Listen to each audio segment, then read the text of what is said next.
human body is a miracle. One of the most inexplicable phenomena in this world. We ought to realize it. It exists without your permission and dies only if it is forced to. How many times have you had to tell your heart to beat? Or your lungs to breathe? Or your mind to think?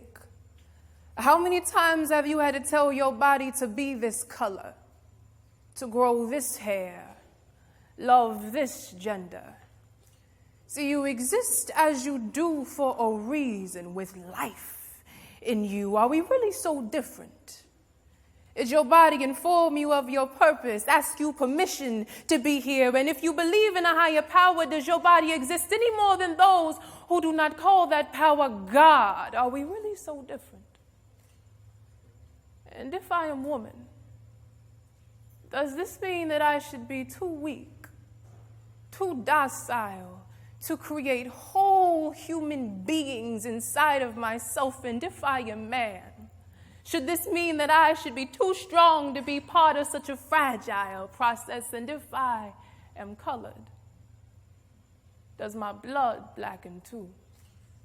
Do my lips break from holding my tongue too tight? Have you ever been forced to be afraid it is not just a black thing? Because what if I am foreign? My existence somehow has been strong enough to withstand being stood on for better view of dreams that happen to be American. But does your body dream any less vividly if you are not born an American? And if you are one, do you ever feel lonely? Is that a white thing? A gay thing? Do you ever feel angry? Should that only be reserved for Native women? Black, Latino, Asian, Arabic women? And if I am born, am I any less of a human being for being born like this? If I do not meet your standards of able-bodied, does that mean I am any less capable of achieving greatness? And if I am, who created such a standard? Did you mold this earth with your own hands? Is it okay if I just exist here for a while? Does it ever cross your mind that we are human beings breathing on this earth on purpose? I never asked my heart to beat. I never asked for the skin that stretches over my bones, but don't your bones look a lot like mine? If I were to share with you secrets, if the bodies around you were to share with you secrets, would you listen?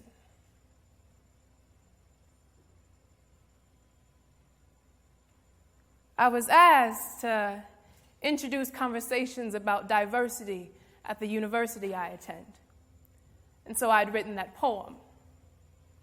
And I thought that if I could disconnect the superiority and we could look at ourselves as human, we would understand how worthy of respect that existence really is. You see, because I think in this society it's very easy to categorize people and say, oh, he's only black, she's only female, they're only foreign. And you allow that to determine the value of that human body standing in front of you when it should really be the content of their character. And I used to think that if we could just learn how to respect each other as human beings, the world would be a better place. That was short-lived. Because then I realized this other side of things. I learned what economics was. And I realized sometimes oppression is not simply race-specific. It is class-specific. Sometimes you just have to have enough money to matter in America. And now there's plenty of examples around the society that can prove that to be true, but the one that hits me the hardest is this thing called gentrification. Now, for those of you who do not know what this means, it's when high-income investors will invest in a lower economic class area. And by capitalizing on those land values, they raise the cost of lending tremendously. So what you see as new stores and nice homes, we see as rising rents in an unaffordable market. the place we call home may no longer be our home in a matter of days. But you see, what perplexes me most about gentrification is the fact that as a community, if we were economically unified, we could address this problem. But we can hardly be socially unified. Let all those categories get in the way. And so misunderstandings turns into less than, turns into you don't matter as much as me. Becomes about the protest instead of how many of people staying unified the days, the weeks, the months after the protest. Now, I'm not saying we need to all hold hands and sing Kumbaya, but I come from a class and an ethnic background of people who have been brushed over generation after generation after generation, and I am tired for all of my ancestors. Can we just put away this illogical social war so we can focus on this economic enormity tearing our communities apart from the inside?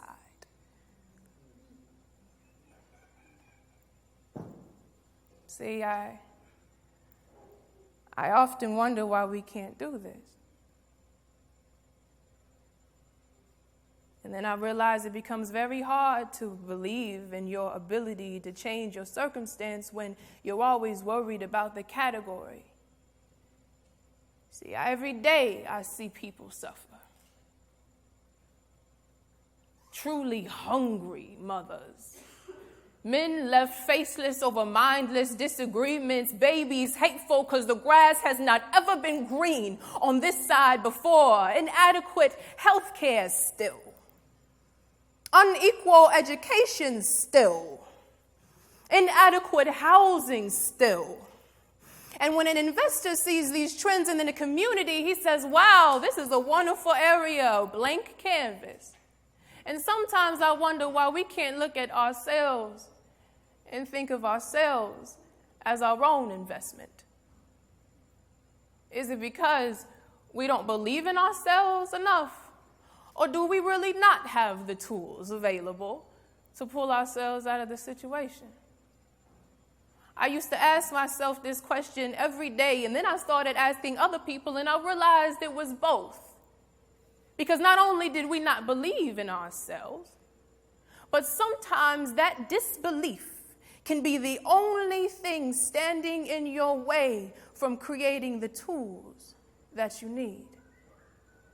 See, if you were to deduce gentrification down to a simple action, it is the funding of the development of a new environment. If we were able to fund the development of our own environment, maybe we could turn dilapidated housing into a new standard of living so we aren't paying market price for near slums. Maybe we could turn unequal education into collaboratively designed schools so our children really don't get left behind. And maybe we could stop building our communities with toxic materials and turn that into an intolerability for poisoning human beings based on their socioeconomic status. Now, most people will look at the enormity of these problems and say, oh, that might cost millions, I could never. And he would fail to realize that as a collective, we could. Now, this phenomena I'm talking about, it already exists in this society. It's called crowdfunding. And everybody knows about it, see? But when you start talking about real estate, when you start talking about renovation, when you start talking about true urban development, those platforms that everybody knows about, they don't exist for communities like mine, for people like me. See, not only when you go on these platforms are there no projects in the community of where I live, but it's also completely out of my price range. You see, in most cases, to even start investing, it is $1,000 to $5,000 at a time. Now, I don't have spare thousands. I have spare change. But I did the math. And I realized that if 20% of my community rounded their purchases up to the nearest dollar, that'd be $3.2 million at the end of the year. Now, I want you to really realize what I'm saying here. Not my country, not 20% of my state, not my city, my community. Do you see the potential there? And I kept asking myself, why does this not exist yet? This would help so many people. And then I realized, well, heck, if nobody else is going to try, I guess I will. So I got some folks together and we started competing in business plan competitions at my college. And then I realized how hard it really was going to be to secure funding when you are talking to someone who has not experienced economic oppression. So then I started talking to architects, engineers, social scientists, and they played with that idea because they knew very well that it was possible, but they were also not really willing to challenge the status quo. And then something hit me harder than ever one day. You see, I was talking to a faculty member, someone who I had looked up to for years, telling him about the difficulty we were having securing funding, and he looked me dead in my face and said to me, "You're trying too hard to challenge the way things are being done here. Just worry about yourself. Be normal. World's too dark for revolutionaries." I said, too dark? Be normal. And I tried to imagine what my life would be like if the leaders before me had decided to be normal. Do you know it used to be normal to see human beings strung up by their necks in residential neighborhoods? Used to be normal. To beat and bomb babies because of the way that they were existing when they came out of their mother's womb, normal. Should it be normal to continue watching people drink poisoned water in Flint, Michigan? Should it be normal to completely ignore an entire demographic of investors when you're talking about their own living environment? Should it be normal? I hope that a lot of you are saying no. Because very often it takes somebody to stand up and say the world is just too dark not to have revolutionaries. You see, why should that word be too big for you and I? Because it doesn't mean impossible. It doesn't even mean war or violence. It simply means change. Just change. They oversimplify and overnormalize that word in the tech industry all of the time. I mean, it's, we revolutionize the way people experience technology, revolutionize the way they experience virtual reality. Can we revolutionize how I experience real reality? So I can walk...